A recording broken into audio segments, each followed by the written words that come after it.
I started the Martin Luther King celebrations even before the holiday was declared by Congress. And so we got a little ahead of the game, and that proved to be a very valuable thing.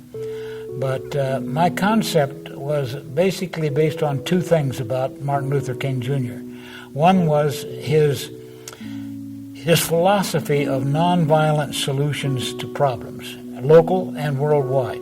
The other is the King legacy, which is really kind of summarized in all the stuff that's happened since about I Have a Dream. Martin Luther King's dream was his legacy, that someday we would solve all of this antagonism between the races, if not hostility and ultimate warfare. Not perhaps warfare so much as the nation would go to war, but as peoples and groups go to war with one another.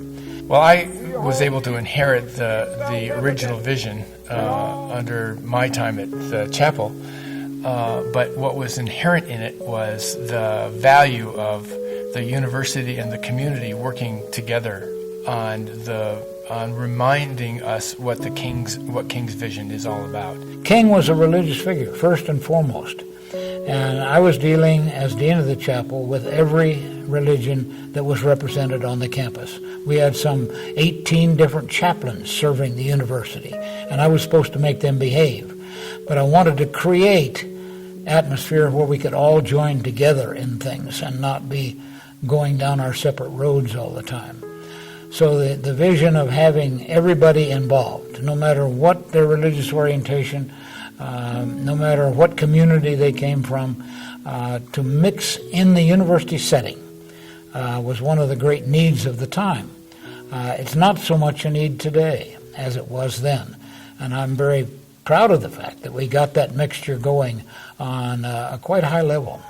It was always so fun to see, and it was meaningful because you would go down those stairs and here people were from all over the place, here for a really important occasion when we were going to be reminded again and challenged in deep ways about the fact that we all have roles to play in the continuation of the claiming of the civil rights movement in our moment in history.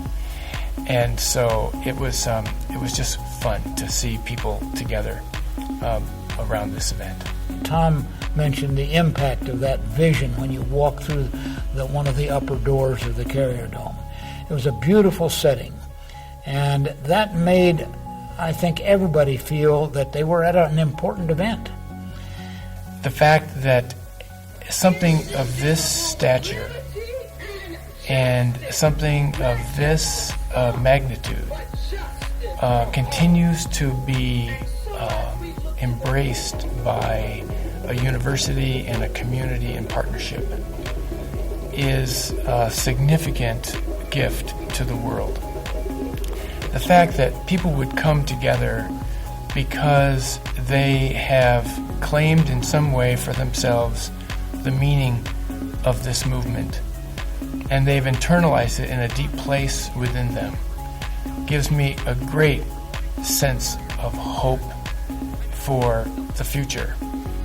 Well, it means we started something important that had lasting value, and that's very gratifying.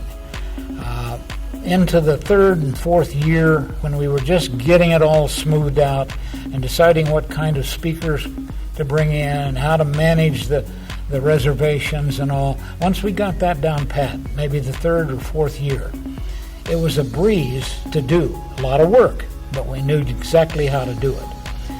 And to see that continue for 30 years is one of the most gratifying things about the event.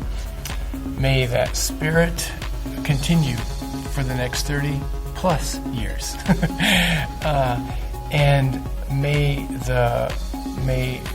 generations to follow continue to personalize and internalize the message of Dr. Martin Luther King.